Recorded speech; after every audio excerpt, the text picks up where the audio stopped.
All right, so adding unlike denominators with mixed numbers. The first thing we got to do is we have to look at the denominators. We don't have to worry about the whole numbers. That's okay. So we're going to put the whole numbers like normal, leave them alone. They're good. So I have an 8 and a 4. So you're asking yourself, what do these two numbers have in common for the lowest common multiple? Or you can also say the lowest common denominator. If I count by my 8s, I say 0, 8. If I count by my 4s, I say 0, 4, 8.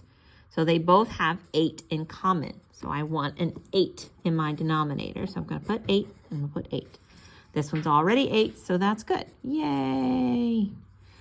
To make this 8, I say, how did I get to 8? So I say, okay, how did 4 become 8? What did I multiply? Well, I know 2 4s make 8. So that means whatever I do to the top, at the bottom, I'm going to do to the top. So this also is going to be multiplied times 2. So 3 times 2 is 6. Now I add, like normal. All done. Ignore all my loopies. Add your whole numbers. 2 plus 4 is 6. Add your two fractions. Your denominator never changes because you want to keep it the same. So 5 plus 6 is 11. Oh no, I have an improper fraction. I told the students I want to make him proper. I want to have him stick his pinky out. I want to make him a proper fraction.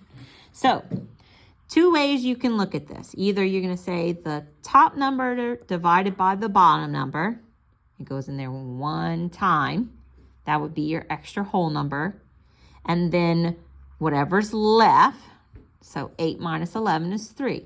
Or you can take out a whole. I'm going to take 8 8s out. And I'm going to move it to the whole number position. Okay? If I take 8 8s out of here, or what I'm doing is I'm just dividing and I'm going, bah, bah, bah, bah. Carrot, Aniston's mama's here. Bring her to the vegetable. Okay, it goes in there one time, multiply. There we go. I have 3 left. So when you write this as a remainder, when you're doing in the fraction world, this is 1 3/8. So this right here, either I look at it like this, and I'm going to add 1 3/8 to 6, or I'm going to take 8 8s out. I'm going to take that whole number, but I'm not taking it away permanently. I'm just adding it here. So that's 1 whole. So this is 7 now. Okay, whatever's left over, 8 minus 11, or 11 minus 8, sorry, is 3. So 3 and 7 3/8 is your answer for number 4 on your homework. Okay, number 6 is the other problem child. There we go. Number 6, 2 1/2 plus 6 3/4. Okay, first thing you do is you look. And I tell them to look at the denominator. Don't look at anything else. Okay, you're not messing with the whole numbers. Whole numbers stay the same. They're going to just move over.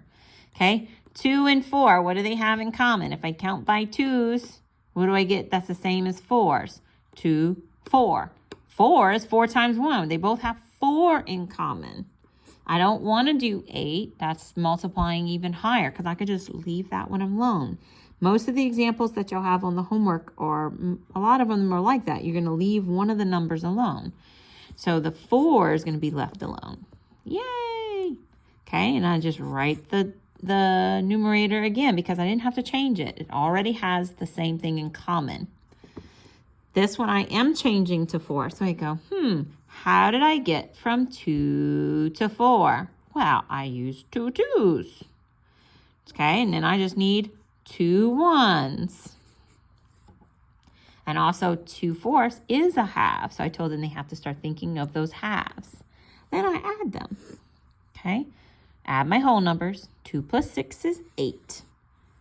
Then I add my fractions. 2 4ths plus 3 4ths is 5 4ths. Okay. Oh no, he's improper again. I gotta make him proper. Gotta make him stick his pinky out.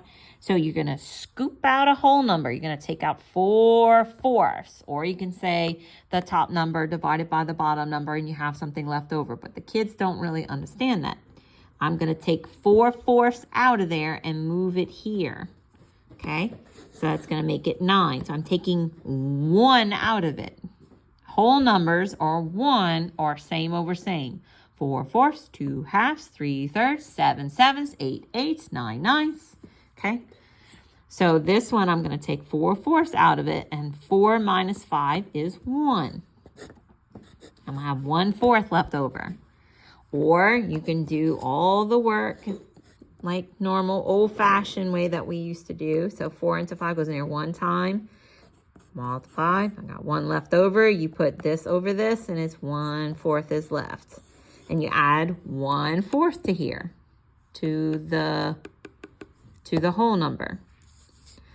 I don't like to do that because then they want to keep this number. I like to say, take the 4/4 out, add it to here, and what do you have left? 4/4 out of this is 1/4, because 4 minus 5 is 1. Okay, and this is your final answer right here for number 6. Okay, all right.